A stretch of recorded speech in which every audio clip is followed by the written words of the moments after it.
गंवार जिठानी modern देवरानी।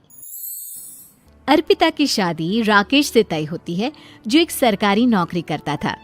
अरे चाची, अर्पिता इतनी सुंदर, पढ़ी लिखी और मॉडर्न लड़की है, फिर कहाँ आप इसकी शादी ऐसे घर में कर रही हैं? अरे लड़का सरकारी नौकरी करता है, इंजीनियर है, खूब कमाता है, खूब मेहनत की है लड़के ने इस नौकरी के लिए। अर्पिता भी राकेश को पसंद नहीं करती थी, लेकिन पिता ने हाँ कर दिया तो शादी के लिए मन मारकर तैयारी कर रही थी। हाँ माँ, चाची ठीक ही तो कह रही हैं। पता है मेरी सहेलियों के पति कितने मॉडर्न हैं। अरे देख बेटा, तू मॉडर्न है ना, वो पढ़ने लिखने वाला गांव का होनहार लड़का है, तू जैसा रखेगी रहेगा। अब तक कोई उसकी केयर करने वाला नहीं था, है तो सिर्फ एक भाई भाभी, और माँ पिता तो गांव में ही रहते हैं। अर्पिता का मुंह बन जाता है। वो पिता के फोन से राकेश का नंबर लेकर उसे मिलने के लिए बुलाती है। आज तो मैं उसे साफ साफ मना कर दूंगी, मुझे नहीं करनी शादी। शक्ल देखी है ना, कपड़े पहनने का तरीका है ना बोलने का। अर्पिता राकेश से मिलने जाती है। अब क्या हो गया, आपने मुझे अर्जेंट मिलने को बुलाया, सब ठीक तो है ना? हाँ सब ठीक है, पर मैं आपसे कुछ कहना चाहती हूँ। आप ना इस शादी से मना कर दे। राकेश की आंखें अर्पिता की इस बात से लाल हो जाती है। वो रोंधे गले से कहता है, लेकिन शादी की सारी तैयारियां हो गई हैं।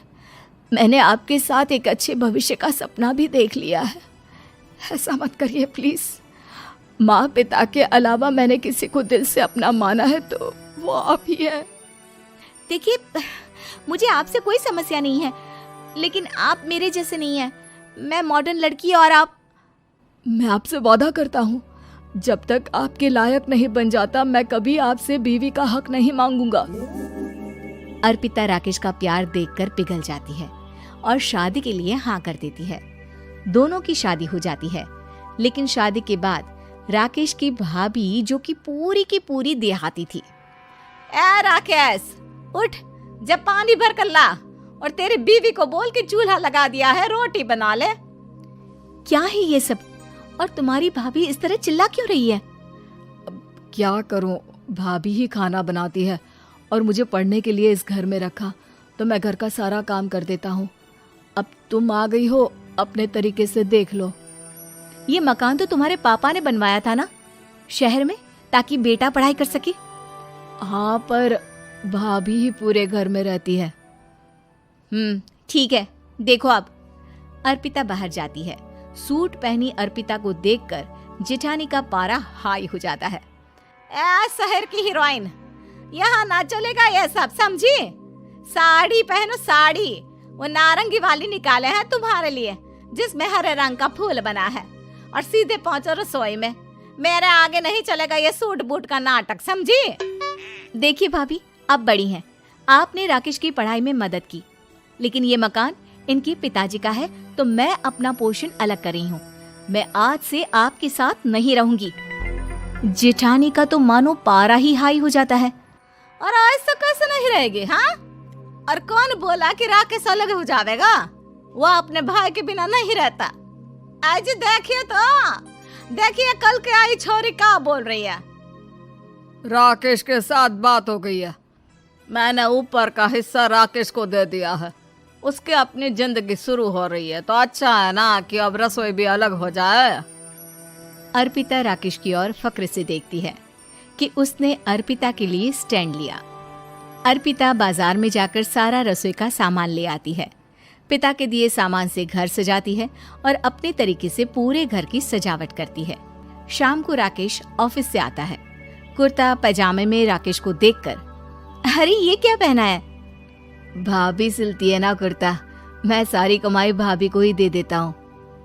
लेकिन अब ना बीवी को देना होगा, क्योंकि भैया भी अच्छी नौकरी करते हैं। भाभी अपने पति का पैसा संभालें और मैं अपने पति का पैसा संभालूंगी। तभी भाभी आ जाती है। अरे देखो, बहुत हो गया। हाँ, अलग रहने तक तो ठीक था, लेकिन पैसा हम एक फूटी कौड़ी नहीं देंगे। बचपन से तुम्हारे पति को हमने पाला है, उसका हिसाब दो। अच्छा, हिसाब चाहिए? कितना पढ़ी है आप जो आपको हिसाब चाहिए? बड़े भाई हैं उनकी, जिन्होंने उन्हें पढ़ाया लिखाया, वो हिसाब मांगेंगे तो जरूर दे दूंगी भाभी। अरे देख, हाँ, अगर तूने पढ़ाई की है तो मैं भी अंगूठा छापना हूँ। अरे 5 की क्लास तक पूरी पढ़ाई की है, समझे? वैसे भी कल इन लोगों के माँ बाबूजी आ रहे हैं गांव से, वही लोग ठिकाने लगाएंगे तुझे।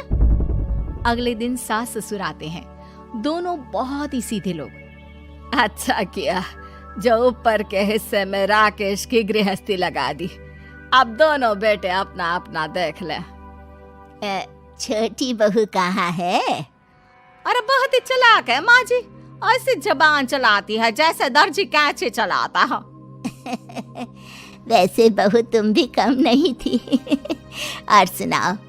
तभी छोटी बहू सास ससुर के पैर छूकर उन लोगों को चाय और नाश्ता देती है। माँ जी, आप थक गई होंगी, मैं खाना लगा देती हूँ, ऊपर आ जाइए चाय पीकर। अरे बस बस, यही रहेंगे वो, क्योंकि बड़ी बहू मैं हूँ। हम एहसास है इनके माँ बाबूजी मेरे पास ही आए हैं। चलिए माँ जी, आप ना किचन में खाना बनाइए, मैं जरा बाजार होकर आती हूँ और फिर साथ में खाना खाते हैं। जेठानी बाजार निकल जाती है और सास ससुर बेचारे घर पर अकेले। फिर दोपहर को, माँ जी, मैंने आप सभी के लिए खाना बनाया है। माना मैं छोटी हूँ, लेकिन अच्छा लगेगा अगर आप लोग मेरे साथ रहें। वैसे भी यहाँ है कौन बेटा, चलो ऊपर राकेश के पास ही चलते हैं। सास ससुर दोपहर का खाना खाकर वहीं आराम करने लगते हैं कि जेठानी आ जाती है। अरे वाह, ये तो वही बात हुई ना, कल की आई को पूरा परिवार और हम अकेले के अकेले। भाभी देखिए, परिवार में प्यार से रहा जाता है, ना कि चालाकी से। अम्मा खाना कैसे बनाती, पहले ही गांव से थक कर आई हैं। हाय रे दया, तो मैं का बाजार से ऐस करके आ रही हूँ। अरे भूख के मारे मेरा सर दर्द हो रहा है, पर यहाँ मेरी फिक्र कौन करेगा। अरे तो किचन में खाना है, लगा देती हूँ मैं भाभी। बड़ी बैठकर खाना खाती है और शाम को जब राकेश घर आता है। अरे राकेश, तू तो पूरा हीरो लग रहा है इन कपड़ों में। ऐसे कपड़े पहले क्यों नहीं पहनता था? राकेश बीवी की तरफ देखता है और फिर कहता है, माँ, पहले पहनाने वाली नहीं थी ना। हाँ हाँ, और हम जो हाथ से सिल सिल कर कुर्ता पहनाते थे उसका का? अरे तुम्हारे भैया तो आज भी पहन रहे हैं।